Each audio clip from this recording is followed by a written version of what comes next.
chapter 1, verse 30. O Krishna, I am not able to stand firmly, and my mind seems to be whirling, and I notice the omens to be adverse. Acharya ji, pranam. From the above shloka, I realize that at times I too feel paralyzed around my loved ones when it comes to taking the right action. My attachment towards them gets overwhelming at times, and I find myself difficult to hold steady. Arjun, like me, seems to be giving all excuses possible for not doing the right thing. He is willing to die, but not ready to do the right thing. In such situations, many times I have spent all my energy in maintaining my composure, which results in inaction and thus defiance of the right action. Acharya ji, does the right action have to wait for my composure, or can it proceed even with trembling hands or unsteady mind? Come on. What makes you think that being the creature of this earth that you are, you will be able to do the right thing without shaking, without having unsteady hands? We seem to have romantic fantasies even in spirituality. We have been fed a lot of spiritual notions, it seems. We carry images,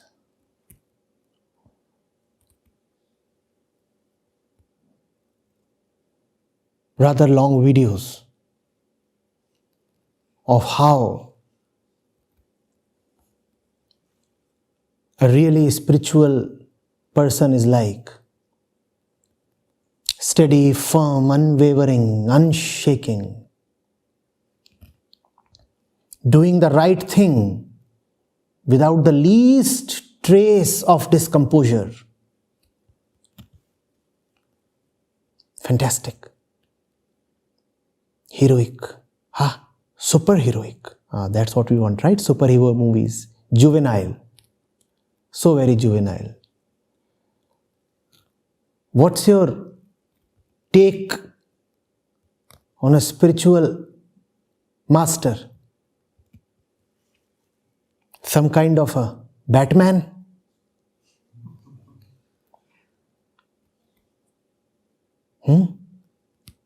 Able to conquer everybody without getting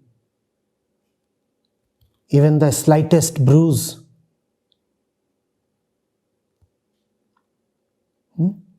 That's what you find in superhero movies, right?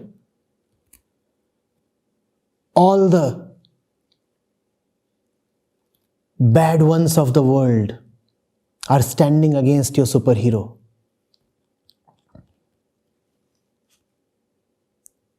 And they are carrying AK-47s, machine guns, Stain guns, Tommy guns, and a few nuclear reactors. One or two bombs won't suffice, so they have brought along half a dozen reactors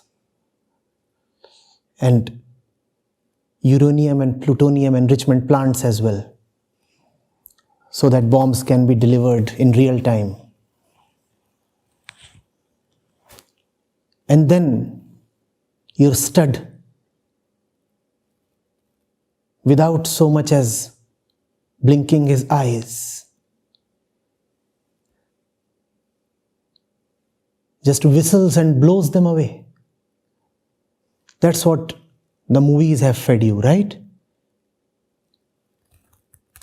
And either willing or subconsciously, you have extrapolated the same story to the spiritual domain. How does the parallel scene look like in the spiritual domain? Here is your realized master. And in front of him are standing all the bad chaps. Kam, Krodh, Mad, Moh, Lobh, Maya, Mad, Matsarya, Bhaya. Huh? And they are carrying all the destructive weapons possible. Property, sex, allurement, prestige. Those are the nuclear weapons, you see, to destroy you internally. And then your spiritual master, without so much as blinking an eye, just blows them away. I command you to disappear. By the power of the Lord, thy shall be no more. And they're all gone.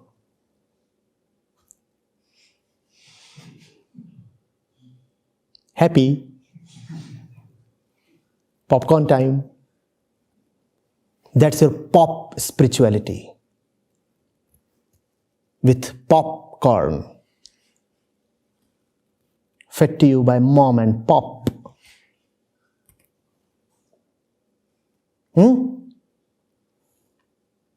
You know what you have done to all the saints and the masters and the heroes who loved you and fought for you? You have destroyed them. You have turned them into caricatures. You have created images of their infallibility. You have said they were supermen. So I will not leave behind any trace of their fallibility. I will not show that they too trembled. I will not allow it to be shown. In fact, I will distort history to represent them as superhuman.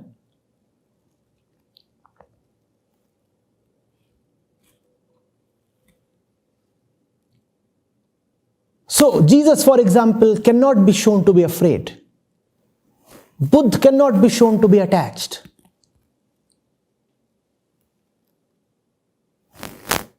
And if Krishna or Ram are shown to have human fallibilities, then there is a large hue and cry and an uproar. You say, but how could Ram be so vulnerable to the opinion of an outsider that he really shut the doors on his wife?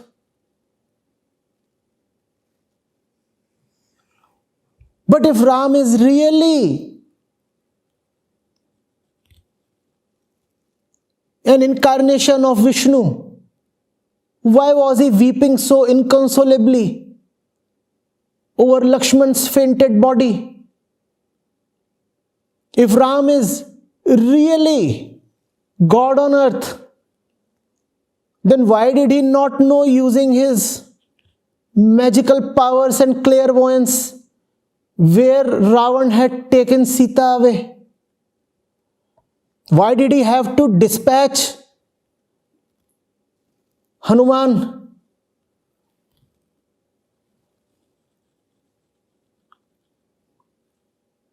Superheroes have to be perfect, right? Superheroes can't have weaknesses, frailties. Superheroes have to be cast in an image so distant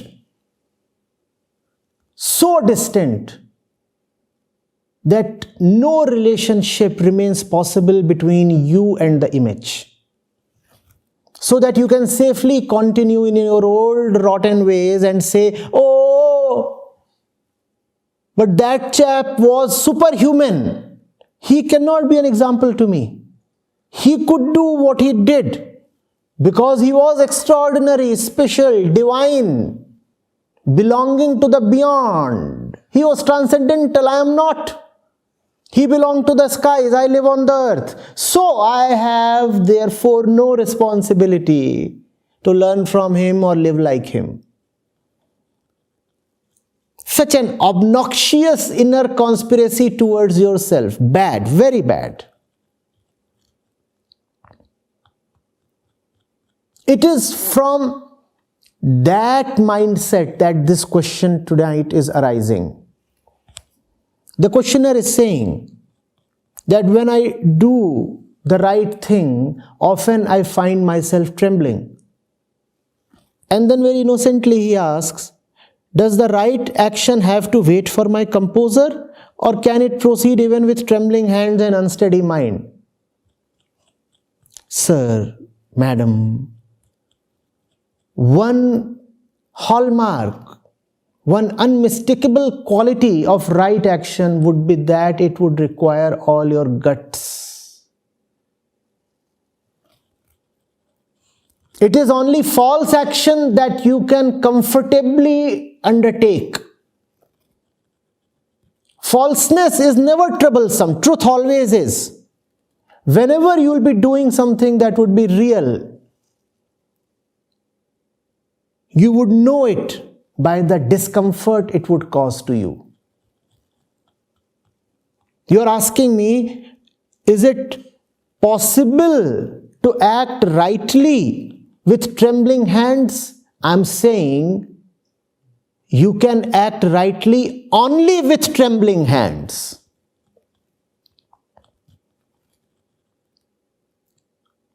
Understand the theory part of it. The heart, the truth inside you acts rightly, but it acts through your body and mind. And the mind is habituated to falseness. So through a false vehicle, the project of truth is being undertaken. What will that project do to the vehicle? Are you getting it? Truth is like acid,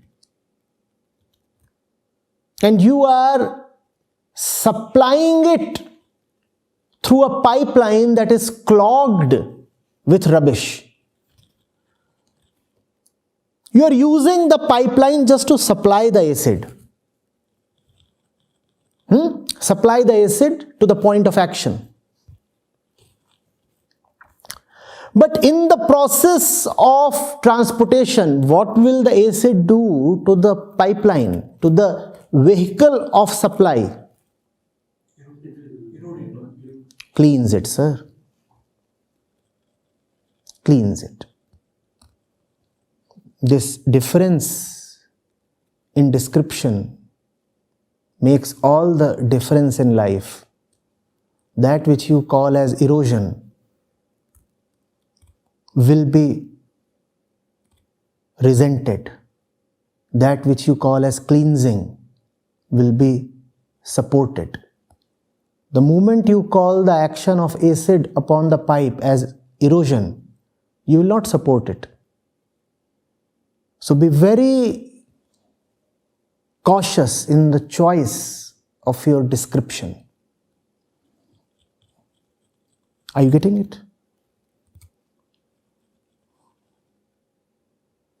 Whenever you will do something that is worthwhile, it would be characterized by a shake-up, a tumult in your life.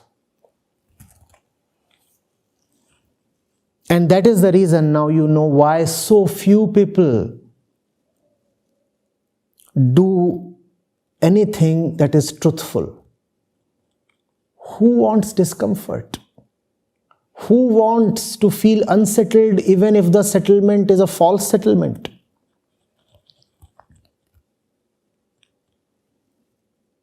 Are you getting it?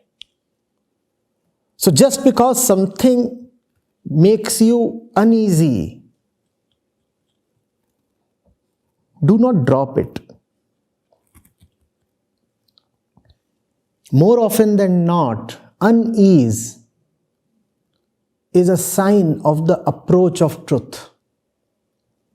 And just because there is something you can comfortably do, don't continue with it. Chances are your comfort is a false and harmful comfort.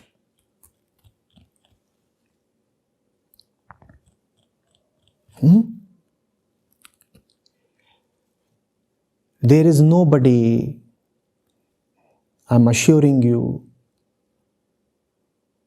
who has had it easy.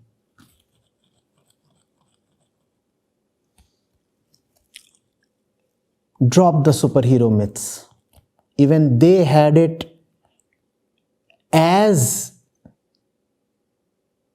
difficult as you have. What do you think? Buddha coolly walked out, leaving Yashodhara and the toddler behind in the middle of the night?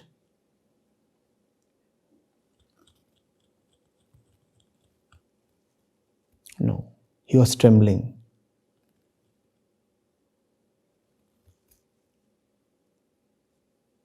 He felt his insides crashing into 1,000 pieces. It was not easy. After stepping out of the door, I tell you, 3 times he pulled himself back. Several voices within him told him, no, no, no. Leave it. All right, tomorrow. Tonight is not the time. See how peacefully she sleeps. What will she see in the morning? Tomorrow. Tell her everything and then bid her goodbye.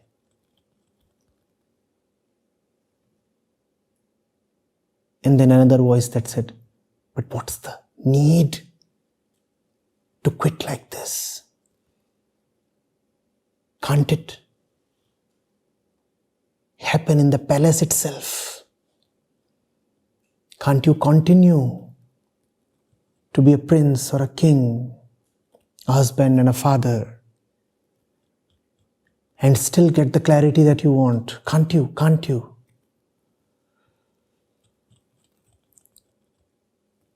It's never easy. It is never easy for anybody.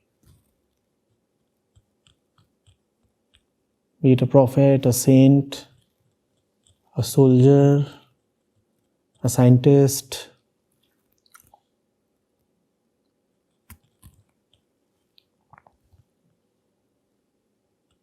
Our constitution is such that it opposes truth. So if you want to live by the truth, you will have to live against yourself.